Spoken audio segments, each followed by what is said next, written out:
নিজেকে ঠকানোর এই অদ্ভুত খেলায় আমি রোজ জিতি আর আমি রোজ হারাই। পালানোর পথ নেই, কোনো খোলা দরজা নেই, নিজের তৈরি করা এই গোলক ধাঁধায়। প্রতিটা শ্বাস যেন ভারী হয়ে আসছে, কে যেন আমায় রোজ একটু একটু করে হারায়। আমি নিজেই নিজের সবচেয়ে বড় শত্রু, আমার ভেতরেই বাস করে ধ্বংসের জাদুকর।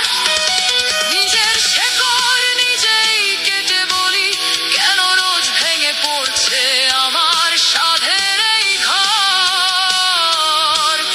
আমি বাঁচতে চেয়েও নিজেকেই মারছি রোজ। ক্ষমা করা যায় বাইরের সবাইকে, কিন্তু নিজেকে ক্ষমা করব কি করে? যে কাঠগড়ায় আমি নিজেই বিচারক, সেখানে